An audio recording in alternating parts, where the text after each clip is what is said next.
Un saludo muy cordial tengan todos nuestros hermanos, hermanas y quienes nos sintonizan a través de esta emisora radial. Bienvenidos todos a su programa El Fuerte Clamor. Habla para ustedes Ramsés Ágreda. Antes de comenzar, vamos a invitar la presencia de nuestro Padre Celestial con unas palabras de oración. Padre Celestial, te damos gracias porque nos das la oportunidad de poder salir al aire a través de esta emisora radial. Te suplicamos, Señor, que este mensaje pueda ser de gran bendición para todas aquellas almas que escuchan esta palabra.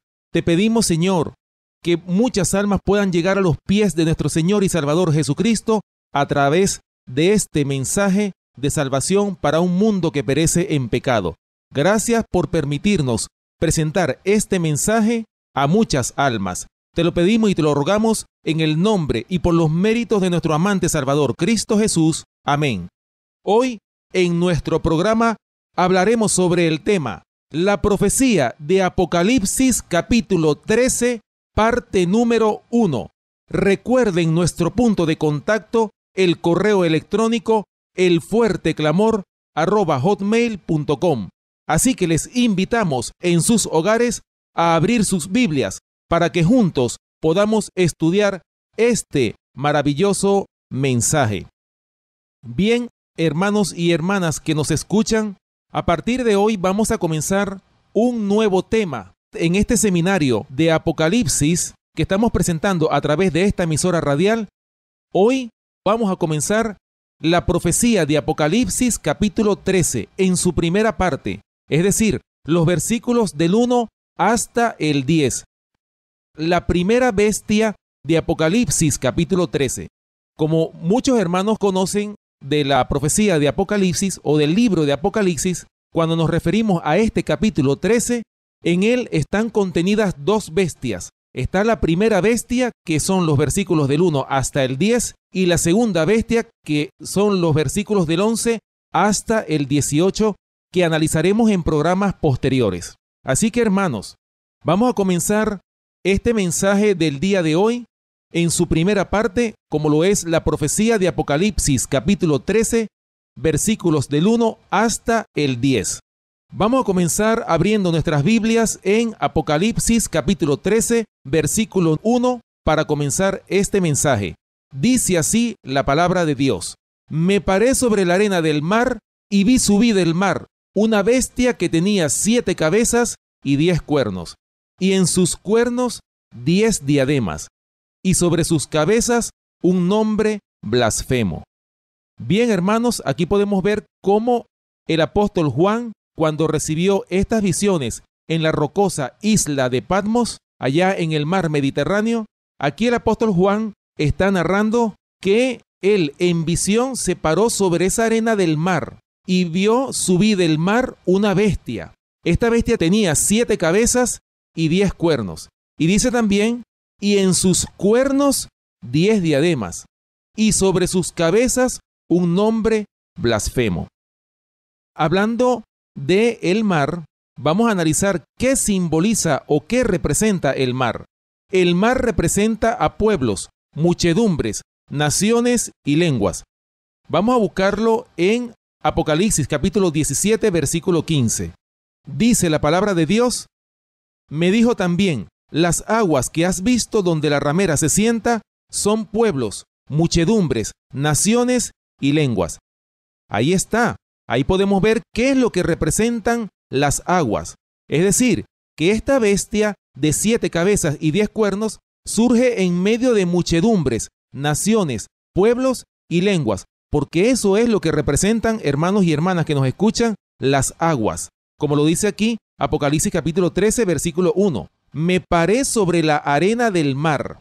Es decir, el apóstol Juan vio subir del mar una bestia que tenía 7 cabezas y 10 cuernos. Analizando este versículo 1, dice también que vi subir del mar una bestia que tenía 7 cabezas y 10 cuernos. La bestia aquí representada simboliza a la potencia romana en sus dos fases. Nosotros lo hemos estudiado en programas anteriores. Y la mayoría de los teólogos, los eruditos bíblicos, coinciden en que esta primera bestia que el apóstol Juan vio en Apocalipsis capítulo 13 representa a la Roma en sus dos fases, es decir, la Roma pagana y la Roma papal. Vamos a buscar en nuestras Biblias, hermanos y hermanas que nos escuchan, Daniel capítulo 7, versículos 7 y 8.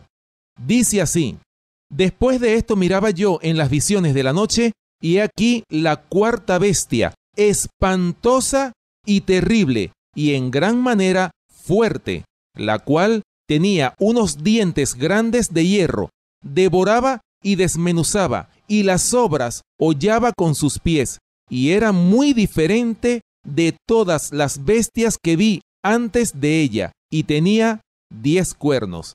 Mientras yo contemplaba los cuernos, he aquí que otro cuerno pequeño salía entre ellos, y delante de él fueron arrancados 3 cuernos de los primeros. Y he aquí que este cuerno tenía ojos como de hombre y una boca que hablaba grandes cosas. Bien, hermanos y hermanas que nos escuchan, podemos ver nosotros el profeta Daniel aquí en su libro, en el capítulo 7, los versículos 7 y 8 que acabamos de leer. Aquí está hablando de la misma bestia que el apóstol Juan vio en Apocalipsis capítulo 13, versículo 1. Es la misma bestia porque estamos hablando, por supuesto, de la Roma en sus dos fases, como lo acabamos de decir, la Roma pagana y la Roma papal. Pero en este caso podemos ver nosotros que Daniel capítulo 7, versículos 7 y 8, por supuesto que esta bestia espantosa y terrible que vio el profeta Daniel, él habla o se expresa de esta bestia como una bestia espantosa y terrible, en gran manera, fuerte, dice, el cual tenía unos dientes grandes de hierro. Fíjense ustedes esto, hermano. Devoraba y desmenuzaba, y las sobras hollaba con sus pies. Y dice que era muy diferente de todas las bestias que vi antes de ella. Y tenía 10 cuernos. Por eso, hermanos, que esta bestia se compara o es la misma de Apocalipsis capítulo 13, versículo 1. Y sigue diciendo el verso 8, mientras yo contemplaba los cuernos, he aquí que otro cuerno pequeño salía entre ellos, y delante de él fueron arrancados 3 cuernos de los primeros. Y sigue diciendo, he aquí que este cuerno tenía ojos como de hombre y una boca que hablaba grandes cosas. Ya nosotros lo dijimos en programas pasados. Ese cuerno pequeño, ¿se acuerdan, hermanos? Cuando nosotros presentamos el programa El dominio del cuerno pequeño, nosotros señalamos en ese programa que el cuerno pequeño de Daniel capítulo 7, versículo 8, representa a la Roma papal, que se deriva, por supuesto, de la Roma pagana, de esa bestia espantosa y terrible que vio el profeta Daniel en visiones. Ahora, hermanos, vamos a hacer ahora una comparación entre las 3 bestias de 7 cabezas y 10 cuernos que aparecen en el libro de Apocalipsis. En el libro de Apocalipsis hay, en diferentes capítulos, tenemos 3 bestias de 7 cabezas y 10 cuernos. Vamos a hacer la comparación entre cada una de ellas. Es decir, la bestia de 7 cabezas y 10 cuernos de Apocalipsis capítulo 12, versículo 3, que lo estudiamos en el programa pasado, de Apocalipsis capítulo 13, versículo 1, que es la bestia que estamos estudiando en este programa, y la bestia de Apocalipsis capítulo 17, versículo 3. Vamos a hacer una comparación, hermanos y hermanas que nos escuchan, de estas 3 bestias de Apocalipsis capítulo 12, versículo 3, Apocalipsis capítulo 13, versículo 1 y Apocalipsis capítulo 17, versículo 3. Dice primeramente Apocalipsis capítulo 12, versículo 3 lo siguiente: también apareció otra señal en el cielo. He aquí un gran dragón escarlata que tenía 7 cabezas y 10 cuernos, y en sus cabezas 7 diademas. Esta bestia, hermanos, primero, viene del cielo. Segundo, tiene 7 coronas, es decir, una en cada cabeza. Tercero, es semejante a un dragón escarlata o rojo. La segunda bestia se encuentra, que es la que estamos estudiando en este programa, en Apocalipsis capítulo 13, versículo 1. Me paré sobre la arena del mar y vi subir del mar una bestia que tenía 7 cabezas y 10 cuernos, y en sus cuernos 10 diademas, y sobre sus cabezas un nombre blasfemo. Esta bestia, hermanos, primero, viene del mar. Segundo, tiene 10 coronas, es decir, una en cada cuerno. Tercero, tiene sobre sus cabezas un nombre blasfemo. Y cuarto, es semejante a un leopardo, oso y a un león. Apocalipsis capítulo 17, versículo 3 dice lo siguiente: y me llevó en el espíritu al desierto, y vi a una mujer sentada sobre una bestia escarlata, llena de nombres de blasfemia, que tenía 7 cabezas y 10 cuernos. Esta bestia, hermanos, como ustedes pueden observar, primero, viene del desierto. Segundo, no tiene coronas. Tercero, está llena de nombres de blasfemia. Y cuarto, es también una bestia escarlata. Como ustedes pueden observar, hermanos y hermanas que nos escuchan, pudiéramos decir que estas 3 bestias son exactamente iguales. Hay hermanos que piensan que son la misma bestia, pero aquí podemos ver, hermanos, que tienen características diferentes. Mientras la bestia de Apocalipsis capítulo 12, versículo 3, viene del cielo, es un gran dragón escarlata y que tiene 7 cabezas y en sus cabezas tiene diademas, vemos que Apocalipsis capítulo 13, versículo 1, esta bestia viene del mar o surge del mar, tiene 10 coronas, es decir, una corona en cada cuerno.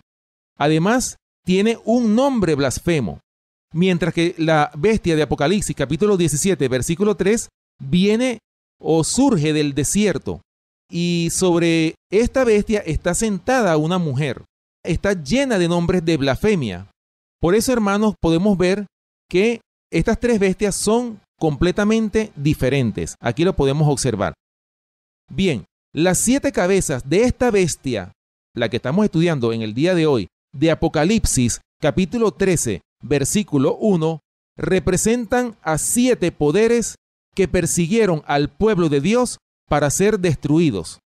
Esos 7 poderes son Egipto, Asiria, Babilonia, Medo-Persia, Grecia, Roma pagana y Roma papal. Los 10 cuernos representan los 10 reinos que quedaron de la división del imperio de la Roma pagana. Estos símbolos, hermanos y hermanas que nos escuchan, tienen, como en la mayoría de los casos, una doble interpretación. Ahora, como segunda interpretación, pudiéramos decir que las 7 cabezas de esta bestia de Apocalipsis capítulo 13, versículo 1, bien pudieran representar a las 7 principales iglesias cristianas, óigase bien esto, que perseguirán al pueblo de Dios en el tiempo del fin. Así como lo escuchan mis queridos hermanos y hermanas. Y los 10 cuernos bien pudieran representar también a todos los líderes mundiales que le entregarán su poder a la bestia, es decir, al papado. Le entregarán todo su poder o todo el poder en el tiempo del fin. Bien, continuando con el análisis de este verso 1, dice también, y sobre sus cabezas un nombre blasfemo. Podemos hacernos la pregunta, hermanos y hermanas que nos escuchan, ¿qué es blasfemia? De acuerdo al diccionario bíblico, la palabra blasfemia significa término que denota un lenguaje difamatorio o injurioso hacia Dios. Blasfemia es también el acto de hacerse pasar como Dios, usurpar al Creador, sentarse en su lugar como lo ha hecho Satanás. Y bien, nosotros podemos corroborar esto que dice el diccionario bíblico en Segunda de Tesalonicenses capítulo 2 versículos 3 y 4. Vamos a buscarlo en nuestras Biblias para leerlo. Segunda de Tesalonicenses capítulo 2 versículos 3 y 4. Dice así: nadie os engañe en ninguna manera, porque no vendrá sin que antes venga la apostasía y se manifieste el hombre de pecado, el hijo de perdición, el cual se opone y se levanta contra todo lo que se llama Dios o es objeto de culto, tanto que se sienta en el templo de Dios como Dios, haciéndose pasar por Dios. Bien, hermanos y hermanas que nos escuchan, podemos ver que el apóstol Pablo en su segunda carta a los tesalonicenses, habla aquí de que se iba a levantar el hombre de pecado, el hijo de perdición, que representa al papado. Y nosotros sabemos que el papado se levantó ¿para qué? Para hacerse igual a Dios. Es decir, el Papa dice que él es el representante de Cristo aquí en la tierra. Imagínense, eso por supuesto, hermanos, es lo que se conoce como blasfemia. Es sustitución, como lo leímos en el diccionario, término que denota un lenguaje difamatorio o injurioso hacia Dios. Y blasfemia, como lo habíamos leído, es también el acto de hacerse pasar como Dios, usurpar al Creador, sentarse en su lugar. Bueno, aquí lo dice claramente segunda de Tesalonicenses capítulo 2 versículos 3 y 4. Es decir, que el mismo hombre de pecado, el hijo de perdición, se ha sentado como Dios, haciéndose pasar por Dios. Eso es, mis queridos hermanos y hermanas que nos escuchan, blasfemia. Ahora, vamos a buscar en nuestras Biblias, hablando de la blasfemia, cómo acusaron a nuestro Señor y Salvador Jesucristo de blasfemo. Los escribas y los fariseos, los líderes del pueblo judío en los tiempos del Señor. Ahí vamos a ver cómo ellos le acusaron de que él era un blasfemo, pero ellos no sabían que el que estaba frente de ellos era nada más y nada menos que el Hijo de Dios. Él es Dios también porque es el Hijo de Dios. Vamos a buscarlo. Juan capítulo 10, versículos del 30 hasta el 33. Dice lo siguiente: Yo y el Padre uno somos. Entonces los judíos volvieron a tomar piedras para apedrearle. Jesús les respondió: Muchas buenas obras os he mostrado de mi Padre. ¿Por cuál de ellas me apedreáis? Le respondieron los judíos diciendo: Por buena obra no te apedreamos, sino por la blasfemia, porque tú, siendo hombre, te haces Dios. Fíjense, hermanos, la manera como los escribas y los fariseos de la época acusaban al Hijo de Dios de que se hacía pasar por Dios, de que era blasfemo, de que eso era una blasfemia porque él se estaba haciendo pasar por Dios. Por eso, hermanos, que el hijo de perdición es un blasfemo. Está cometiendo blasfemia, ¿por qué? Porque él se sentó como Dios haciéndose pasar por Dios. Y eso, por supuesto, hermanos y hermanas que me escuchan, es lo que se conoce como blasfemia. Bien, vamos a buscar también en Lucas capítulo 5, versículo 21. Dice la palabra de Dios en Lucas capítulo 5, versículo 21 lo siguiente: Entonces los escribas y fariseos comenzaron a cavilar diciendo: ¿Quién es este que habla blasfemias? ¿Quién puede perdonar pecados sino solo Dios? Bueno, hermanos, ustedes saben muy bien que el Señor Jesucristo, Él también perdonó pecados. Un ejemplo de ello fue cuando la mujer adúltera, cuando fue llevada al Señor y le dijeron: Señor, la ley de Moisés dice que cuando encontremos a una mujer en adulterio es digna de muerte y tenemos que apedrearla. ¿Tú qué dices?, le dijeron al Señor. Y el Señor, por supuesto, se puso a escribir en la arena los pecados de ellos. Cuando ellos lo presionaron para que diera la respuesta, ¿qué fue lo que les dijo el Señor? El que esté libre de pecados, que tire la primera piedra. Se fueron todos consternados, todos abochornados, y dejaron a la mujer sola con el Señor Jesucristo. Y por supuesto, cuando ella estaba sola con el Señor le dijo a la mujer adúltera: Mujer, ¿quién te acusa? Mujer, ¿quién te acusa de pecado? Ninguno, Señor. Pues yo tampoco te condeno. Ve y no peques más. Igualmente, también en otra oportunidad, el Señor perdonó pecados. Por eso es que lo llamaban que era un blasfemo o que estaba tomando el lugar de Dios. Pero lo que ellos no sabían, los escribas y los fariseos, era que el Hijo de Dios, por supuesto, es Dios y tiene la potestad de perdonar pecados, así como nuestro Padre Celestial perdona nuestros pecados. Bien, hermanos, continuando hablando de este versículo 1, el Papa tiene escrito en su mitra un nombre, y ese nombre es en latín, que dice Vicarius Filii Dei, que significa vicario del Hijo de Dios. Ahora, la palabra vicario, ¿qué significa? Si nosotros buscamos en un diccionario, la palabra vicario, en un diccionario cualquiera, dice lo siguiente: se dice de la persona que hace las veces de otra. sustituyéndola en sus funciones o ayudándola con el mismo poder y facultades. Y sigue diciendo el diccionario, vicario de Jesucristo, el Papa. Imagínense ustedes eso, hermanos. Es decir, que el mismo diccionario, podemos ver cuando dice aquí vicario de Jesucristo. ¿Cuál es el vicario de Jesucristo? Dice el Papa. Es decir, que el Papa ha tomado el lugar de nuestro Señor y Salvador Jesucristo. Por eso, hermanos, que eso es blasfemia. Ahí lo vemos claramente.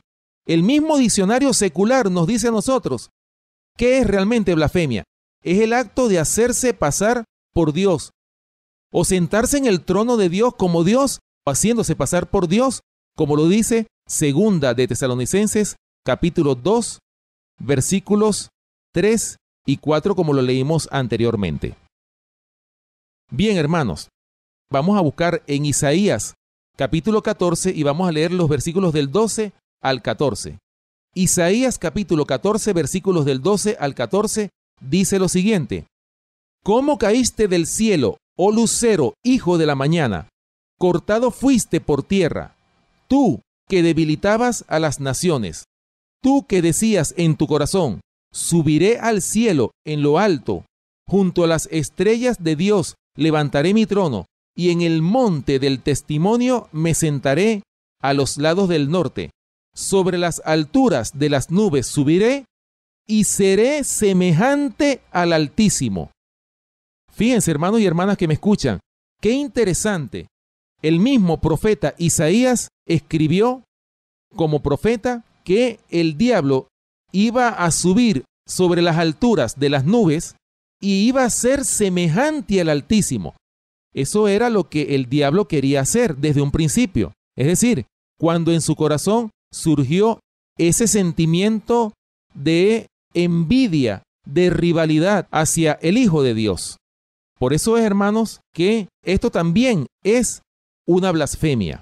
Hacerse pasar por el Dios Altísimo o tomar el lugar de Él como lo ha hecho el Papa, que es cabeza visible de la Iglesia Católica Romana. Bien, hermanos, vamos a continuar con Apocalipsis capítulo 13, versículo 2. Dice Apocalipsis capítulo 13, versículo 2, lo siguiente: Y la bestia que vi era semejante a un leopardo, y sus pies como de oso, y su boca como boca de león. Y el dragón le dio su poder y su trono y grande autoridad. Qué interesante versículo este verso 2 de Apocalipsis capítulo 13. Fíjense bien qué interesante, en este versículo podemos ver varios detalles. Dice, y la bestia que vi era semejante a un leopardo, y sus pies como de oso, y su boca como boca de león. Es decir, hermanos, que esta bestia tenía características de leopardo, de oso y de león. Y qué interesante, hermanos, que este mismo verso, cuando el apóstol Juan escribió Apocalipsis capítulo 13, el significado de Apocalipsis capítulo 13 de esta bestia o las características de esta bestia también las escribió el profeta Daniel en Daniel capítulo 7. Vamos a leerlos, Daniel capítulo 7, versículos del 3 al 6. Daniel capítulo 7, versículos del 3 al 6 dice lo siguiente: Y 4 bestias grandes, diferentes la una de la otra, subían del mar. La primera era como león, y tenía alas de águila. Yo estaba mirando hasta que sus alas fueron arrancadas, y fue levantada del suelo, y se puso enhiesta sobre los pies a manera de hombre, y le fue dado corazón de hombre. Y he aquí otra segunda bestia, semejante a un oso, la cual se alzaba de un costado más que del otro, y tenía en su boca 3 costillas entre los dientes. Y le fue dicho así: levántate, devora mucha carne. Después de esto miré, y he aquí otra, semejante a un leopardo, con 4 alas de ave en sus espaldas. Tenía también esta bestia 4 cabezas, y le fue dado dominio. Fíjense, hermanos y hermanas que nos escuchan. Aquí está el profeta Daniel también habla de una primera bestia que era semejante a un león, la segunda semejante a un oso y una tercera bestia semejante a un leopardo. Ahora, estas tres características es lo que nos dice aquí el versículo 2 como lo acabamos de leer. Y la bestia que vi era semejante a un leopardo y sus pies como de oso y su boca como boca de león. Es decir, hermanos, que tanto Daniel como Apocalipsis están hablando de la misma bestia, el poder político religioso conocido como el papado. Ahora, ustedes saben muy bien que la Roma papal surge de la Roma pagana, porque dice claramente que la cuarta bestia, aquí en Daniel capítulo 7, versículo 7, dice que la cuarta bestia era espantosa y terrible. Es decir, que el profeta Daniel no halló animal en la fauna al cual pudiera comparar esta cuarta bestia. O sea, era una bestia espantosa y terrible. Pero de ella dice que tenía finalmente 10 cuernos, de los cuales fueron arrancados 3. Y después que fueron arrancados esos 3 cuernos, surgió ese cuerno pequeño, que ya nosotros lo dijimos en programas pasados, representa al papado. Así que el papado, por supuesto, proviene o heredó las características de Babilonia, de Medo-Persia, de Grecia y de la Roma pagana. Nosotros lo estudiamos en el programa de las 4 bestias de Daniel, capítulo 7, porque nosotros sabemos y nosotros lo dijimos en esos programas que la bestia semejante a un león representa a Babilonia. La segunda bestia, que es un oso o semejante a un oso, representa a Medo-Persia o a los medos y los persas. Y la tercera bestia, semejante a un leopardo, representa a Grecia. Ahora, el papado adoptó o heredó todas las características de Babilonia, de Medo-Persia, de Grecia y de la Roma pagana. Por eso es que el apóstol Juan, en el verso 2 de Apocalipsis capítulo 13, dice que esta bestia era semejante a un oso, sus pies eran como de oso y su boca como boca de león. Ahí lo vemos, hermanos. Qué perfecta es la palabra de Dios. Por eso, hermanos y hermanas que nos escuchan, nosotros no tenemos que ir a ningún teólogo para que nos expliquen realmente lo que significan las palabras de la profecía del libro de Apocalipsis. Yo creo que todos nosotros podemos, escudriñando diligentemente las Escrituras, podemos, hermanos y hermanas que nos escuchan, dar con la verdad, esa verdad que una vez fue dada a los santos. Nosotros también podemos tener ese privilegio como lo tuvieron los apóstoles, los profetas, los patriarcas del Antiguo Testamento, que ellos recibieron esa revelación de Jesucristo realmente. Bien, como segunda característica de este versículo 2 que estamos analizando, dice así: y el dragón le dio su poder y su trono y grande autoridad. Ahora, nosotros lo identificamos en programas pasados a quién representa este dragón. Vamos a buscarlo de todas maneras. Apocalipsis, capítulo 12, versículo 9. Dice Apocalipsis, capítulo 12, versículo 9, lo siguiente: y fue lanzado fuera el gran dragón, la serpiente antigua que se llama Diablo y Satanás, el cual engaña al mundo entero. Fue arrojado a la tierra, y sus ángeles fueron arrojados con él. Fíjense, hermanos, aquí vemos claramente, analizando la frase en donde dice, y el dragón le dio su poder y su trono y grande autoridad, pudiéramos preguntarnos, ¿a quién le dio entonces todo su poder y su trono y grande autoridad? Se le dio, por supuesto, a esta bestia que estamos analizando, que es el poder político religioso conocido como el papado. Hermanos, el dragón, la serpiente antigua que se llama Diablo y Satanás, le dio su poder y su trono y grande autoridad al papado, que es cabeza visible de la Iglesia Católica Romana. Aquí está, hermano, lo dice claramente las profecías. No lo estamos inventando, hermanos y hermanas que nos escuchan. Esto es el significado de la profecía de Apocalipsis capítulo 13.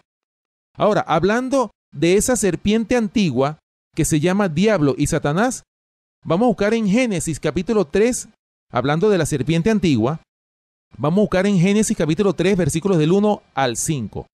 Dice lo siguiente: pero la serpiente era astuta más que todos los animales del campo que Jehová Dios había hecho, la cual dijo a la mujer: ¿con que Dios os ha dicho, no comáis de todo árbol del huerto?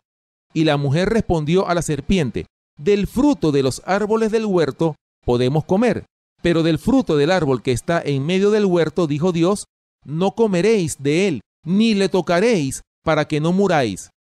Entonces la serpiente dijo a la mujer: no moriréis, sino que sabe Dios que el día que comáis de él, serán abiertos vuestros ojos y seréis como Dios, sabiendo el bien y el mal. Oiga, hermanos, aquí está la serpiente antigua, que se llama Diablo y Satanás, fue la que le dio su poder y su trono y grande autoridad. ¿A quién? A esta bestia de 7 cabezas y 10 cuernos de Apocalipsis, capítulo 13, versículos 1 y 2. Bien, vamos a buscar entonces, hermanos, comentando sobre este versículo 2. Vamos a leer en el conflicto de los siglos. Hay una cita muy interesante que yo quiero compartir con todos ustedes de este maravilloso libro, El conflicto de los siglos. Dice en la página 492, dice lo siguiente: en el capítulo 13, versículos del 1 al 10, se describe otra bestia parecida a un leopardo, a la cual el dragón dio su poder y su trono y grande autoridad. Este símbolo, como lo han creído la mayoría de los protestantes, representa al papado, el cual heredó el poder y la autoridad del antiguo imperio romano. Fíjense, hermanos, no lo digo yo, está escrito en este libro, El conflicto de los siglos. Sigue diciendo este libro lo siguiente: se dice de la bestia parecida a un leopardo, le fue dada una boca que hablaba cosas grandes y blasfemias, y abrió su boca para decir blasfemias contra Dios, para blasfemar su nombre y su tabernáculo, y a los que habitan en el cielo. Y le fue permitido hacer guerra contra los santos y vencerlos. Y le fue dada autoridad sobre toda tribu, y pueblo, y lengua, y nación. Esta profecía, que es casi la misma que la descripción del cuerno pequeño de Daniel capítulo 7, se refiere sin duda al papado. Ahí está, hermanos y hermanas que nos escuchan. En este libro podemos nosotros constatar de que la mayoría de los protestantes, aquí lo dice, y vuelvo y lo repito, este símbolo, como lo han creído la mayoría de los protestantes, representa al papado. Ahí está, hermanos. No lo creo yo solamente, sino la mayoría de los protestantes creen que este poder político religioso o esta bestia de Apocalipsis capítulo 13 versículos del 1 al 10 representa sin duda al papado, al poder político religioso conocido como el papado, que es cabeza de la Iglesia Católica Romana. El papado ha predominado y predomina aún en los asuntos políticos y religiosos, y además sobre la conciencia de los hombres. Hermanos, no solamente el papado ha regido sobre los asuntos políticos y religiosos, sino también ha manipulado las conciencias de los hombres. Y eso está escrito en muchos libros de varios protestantes que han escrito sus libros en la Edad Media. Hay muchos escritos que surgieron de reformadores de la Edad Media y ellos hablan y testifican cómo este poder político religioso conocido como el papado se inmiscuyó o influyó en las conciencias de los hombres para dominar las conciencias. Por eso, hermanos, que la libertad de conciencia estaba amenazada en los tiempos, y estamos hablando de un largo periodo de tiempo, es decir, desde los años 538 hasta el año 1798, que fue la supremacía papal número 1 de este poder político religioso conocido como el papado. Bien, vamos a continuar con Apocalipsis, capítulo 13, continuando con este análisis de este capítulo 13, versículo 3. Vi una de sus cabezas como herida de muerte, pero su herida mortal fue sanada, y se maravilló toda la tierra en pos de la bestia. Fíjense, hermanos, aquí podemos ver nosotros claramente que esta bestia de 7 cabezas y 10 cuernos, el apóstol Juan vio una de esas cabezas que estaba herida de muerte, pero más tarde ve que esa herida mortal que recibió una de sus cabezas fue sanada. Ahora, vamos a analizar esta primera parte en donde dice, vi una de sus cabezas como herida de muerte. Ahora, ¿cuándo ocurrió esa herida mortal a una de sus cabezas de esta bestia de Apocalipsis capítulo 13, versículo 1 y 2? En el año 1798, el general Berthier, quien comandaba el ejército francés de Napoleón Bonaparte, entró a Roma y tomó cautivo al Papa Pío VI, representando así la herida de muerte a una de sus cabezas. Más tarde dice, pero su herida mortal fue sanada. Ahora, ¿cuándo fue sanada esa herida? El 11 de febrero de 1929, hermanos y hermanas que nos escuchan, el Papa Pío XI y el primer ministro de Italia de aquel entonces, Benito Mussolini, firmaron el Tratado de Letrán, el cual le da autonomía al papado, convirtiéndose en el Estado del Vaticano. Así que nosotros podemos ver, hermanos y hermanas que nos escuchan, que el papado recibió una herida mortal en el año 1798, como se los acabo de decir, ¿verdad? Cuando el Papa Pío VI fue llevado cautivo a Francia. Y más tarde, en el año 1929, vuelve otra vez el papado a tomar esa supremacía papal que había perdido desde el año 1798. Entonces, en el año 1929, retoma otra vez el poder cuando se firma este concordato o tratado de Letrán entre el Papa Pío XI y el primer ministro de Italia de aquel año o de aquel entonces, Benito Mussolini. Voy a leer a continuación, hermanos y hermanas que nos escuchan, una serie de artículos que hemos sacado de algunos periódicos y algunas cartas, sobre todo una carta que es impresionante y queremos presentarla si el tiempo nos lo permite. Si no nos da el tiempo, lo vamos a presentar en la segunda parte. Pero vamos a hacer algunos comentarios o artículos relacionados con Apocalipsis capítulo 13, es decir, de esta primera bestia que es el papado. El 17 de noviembre de 1887 apareció un artículo en la revista Sign of the Time que dice lo siguiente: el doctor Kaiser expresó sus esperanzas en los católicos de Estados Unidos. Dice Kaiser, Pío IX ha dicho, nunca seré un papa completo hasta que sea reconocido en lo ancho y largo de toda Norteamérica, y esto debe estar siempre en nuestras mentes. Fíjense, hermanos, la intención que tenía, por supuesto, el papado en esa época. Estamos hablando en el año 1887. El propósito que tenía el Vaticano era de ser reconocidos ampliamente en toda Norteamérica. Ahora, ¿por qué ellos hacen esta pregunta? ¿O por qué el Papa Pío IX, en este caso, dice o dijo esto, que nunca sería un papa completo hasta que fuese reconocido en lo ancho y largo de toda Norteamérica?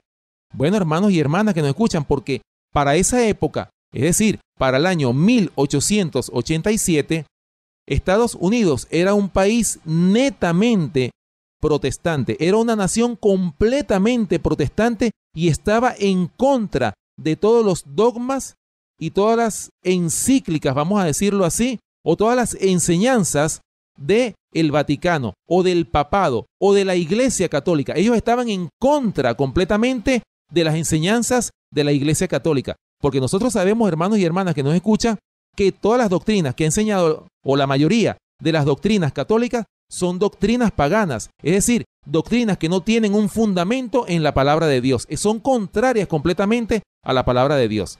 Ahora, lo que les estoy diciendo, hermanos, se los afirmo porque ustedes pueden ver, primeramente, si nosotros analizamos en la misma Iglesia Católica, podemos nosotros ver que hay muchísimas imágenes, que si está el San José, está la Virgen, por otro lado, están muchos santos, muchas imágenes. Ahora, ¿qué nos dice los 10 mandamientos según Éxodo capítulo 20? Es decir, el primer mandamiento: no tendrás dioses ajenos delante de mí. Y el segundo mandamiento dice: no te harás imagen de cosa alguna que está en el cielo, en la tierra, en el mar, ni debajo de la tierra, ni en ninguna parte.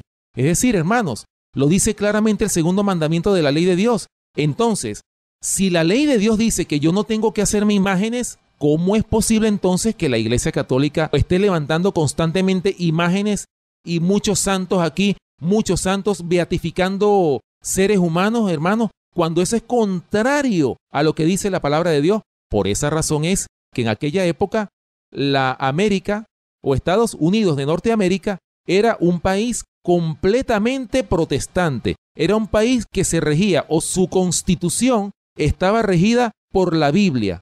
O sea, todos los principios que enseñan la palabra de Dios estaban, por supuesto, en esa constitución basada en la palabra de Dios. Por eso es que el Papa Pío IX dice claramente que nunca será un papa completo hasta que sea reconocido en lo ancho y largo de toda Norteamérica. Y esto debe estar siempre en nuestras mentes. Es decir, ¿cuáles eran las intenciones del papado? Lograr que fuesen reconocidos. Es decir, y ellos lo lograron, porque la Norteamérica actual no es la misma Norteamérica de los años 1887. Porque actualmente ya, por supuesto, el catolicismo en los Estados Unidos de Norteamérica ha llegado a tomar un nivel tan alto que estadísticamente se dice que es una de las naciones que más católicos tiene en el mundo entero. Es increíble, hermanos. Pero ya el protestantismo ya está siendo desplazado por el catolicismo en una nación como lo es los Estados Unidos de Norteamérica, que nació como nación protestante. Vamos a continuar con estos artículos relacionados con Apocalipsis capítulo 13. Este segundo artículo dice: ¿qué sucedió en el año 1929? Por supuesto, hablando de cuando la herida mortal fue sanada. Dice: comenzó el proceso de sanación de la herida de muerte a una de sus cabezas, de la bestia de Apocalipsis capítulo 13, con el Tratado de Letrán. Dice la Enciclopedia de los Papas en la página 214 y la 215 lo siguiente: el acuerdo firmado el 11 de febrero de 1929 entre el Papa Pío XI y Benito Mussolini, que estableció el Estado del Vaticano, terminó con casi 60 años de tensión política y religiosa causada por la toma de los estados papales en 1870 por fuerzas del rey Víctor Emmanuel II de Italia, y la declaración de Pío IX y sus sucesores de que ellos eran prisioneros del Vaticano. Llegó a ser el deseo de Mussolini de alcanzar un acuerdo con la Santa Sede que pudieran aumentar su posición internacional y resolver las dificultades sociales con los católicos en Italia sobre la encarcelación impuesta hacia los papas. Moviéndose lentamente, Pío XI aceptó las ofertas de negociar un acuerdo y el Tratado de Letrán favoreció los términos de la Iglesia entre los mediadores, Cardenal Pietro Gasparri y Benito Mussolini.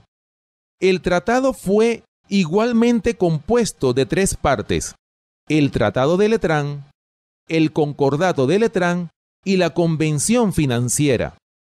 El tratado reconoció la soberanía y la independencia de la Santa Sede en asuntos internacionales, al igual que la completa jurisdicción del Papa dentro del Estado del Vaticano.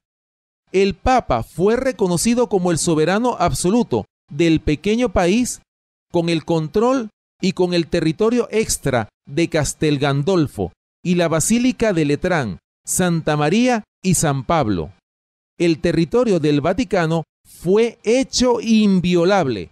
Fíjense ustedes, hermanos, lo que dice esta Enciclopedia de los Papas en la página 214 y 215, que el territorio del Vaticano fue hecho inviolable. Por esa razón fue de que se firmó este tratado o concordato de Letrán, que le cedían una gran extensión de terreno en la ciudad de Roma a la Iglesia Católica Romana, en este caso, por supuesto, para establecer, como decir, la sede principal de lo que es la Iglesia Católica Romana. Es decir, el papado. Ahí donde el papado, por supuesto, asienta todo su poder. Y fíjense ustedes, hermanos, ¿por qué lo hace inviolable?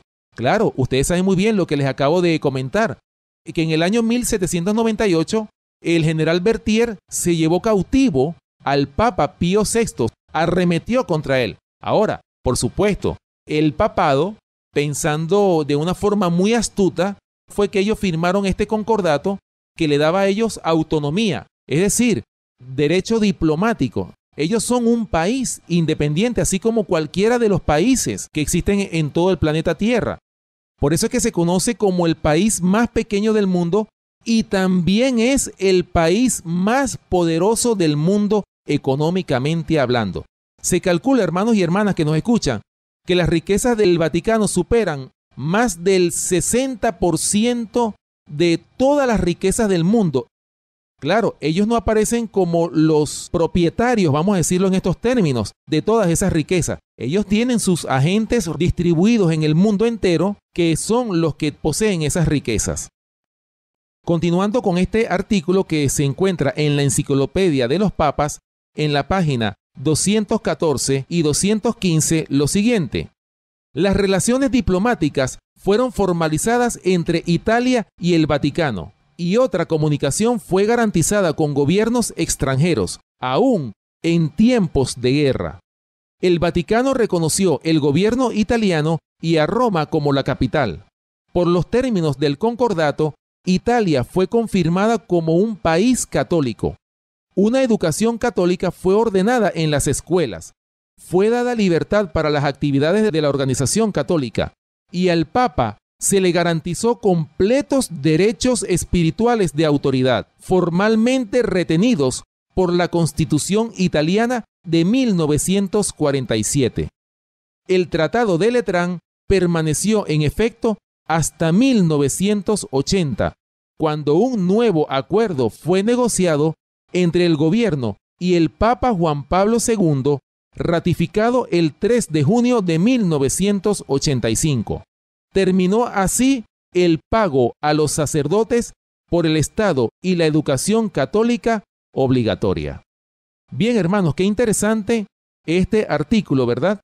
Como lo hemos leído aquí, de la Enciclopedia de los Papas en la página 214 y 215, hablando de cómo esta herida de muerte que recibió una de las 7 cabezas de esta bestia de Apocalipsis capítulo 13, cómo esa herida mortal, hermanos y hermanas que nos escuchan, fue sanando paulatinamente hasta que lógicamente se iba a maravillar toda la tierra en pos de la bestia.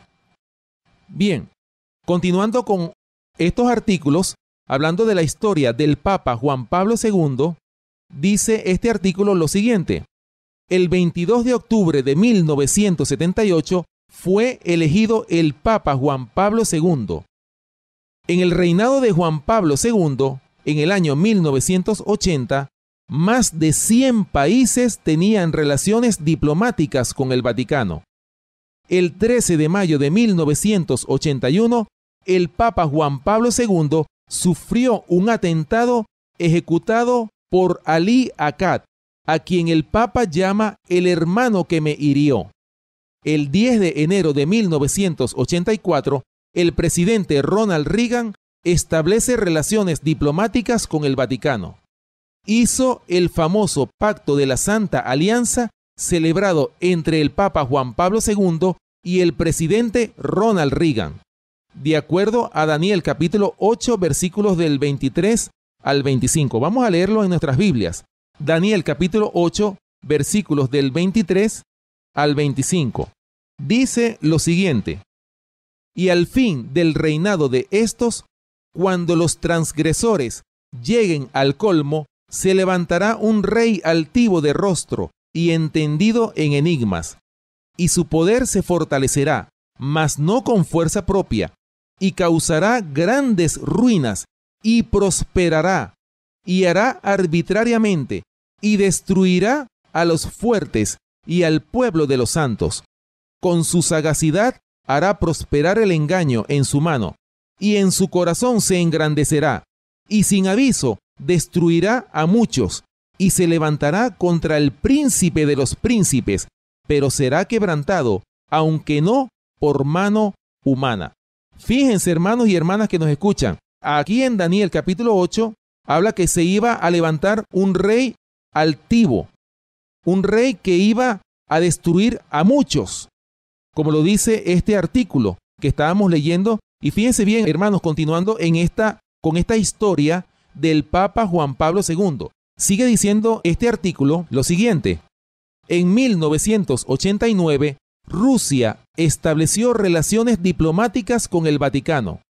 En 1993, el Vaticano y el pueblo judío firman un pacto y se establecen relaciones entre los judíos y el Vaticano. Fíjense, hermanos, que este Papa Juan Pablo II fue uno de los papas que más acuerdos, que más uniones con las diferentes corrientes religiosas hizo en todo su pontificado, que duró aproximadamente más de 22 años aproximadamente duró el pontificado de Juan Pablo II.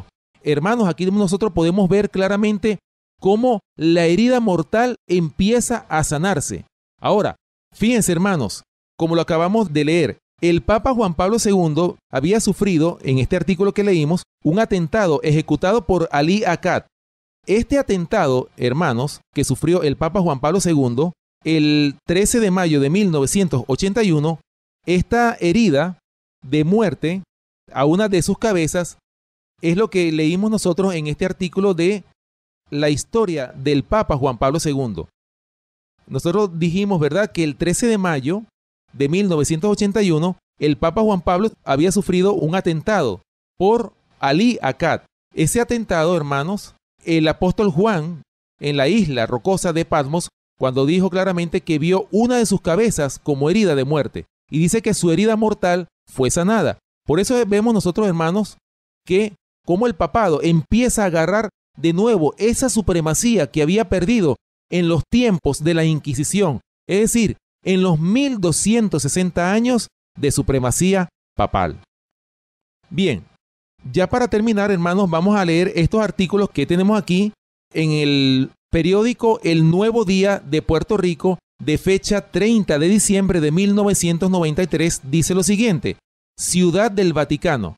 La firma de un acuerdo fundamental entre Israel y el Vaticano introduce un profundo cambio en el siglo de la historia entre la Iglesia Católica y el judaísmo, marcado por un antisemitismo oficial. La primera declaración solemne de la Iglesia Católica que abrió la puerta al antisemitismo remonta al Concilio de Nicea del año 325 después de Cristo, en el cual el judaísmo es descrito como una aberración de la voluntad divina y los judíos son declarados heréticos, una grave acusación de la época. El día de reposo semanal, hasta esa fecha, el sábado, conforme a la antigua religión judía, es desplazado al domingo. Bien, hermanos, ahí podemos ver nosotros en este periódico El Nuevo Día de Puerto Rico, de fecha 30 de diciembre de 1993, cómo en ese tiempo el Vaticano establece de nuevo relaciones con Israel, es decir, con el judaísmo o con los judíos. Por supuesto, había una marcada diferencia, habían rupturas entre el Vaticano y el judaísmo. Pero fíjense, hermanos, cómo el Papa Juan Pablo II logró inclusive establecer relaciones diplomáticas con el judaísmo. Así que, hermanos, vemos nosotros aquí cómo la herida mortal fue sanada. Bien, hermanos y hermanas que nos escuchan, hemos llegado al final de nuestro programa por el día de hoy. Les invitamos a que nos sintonicen la próxima semana en este mismo horario.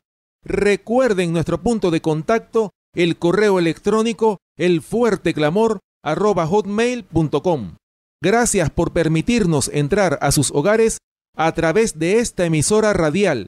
Si Dios nos da la vida, estaremos con ustedes hasta la próxima oportunidad. Que el Señor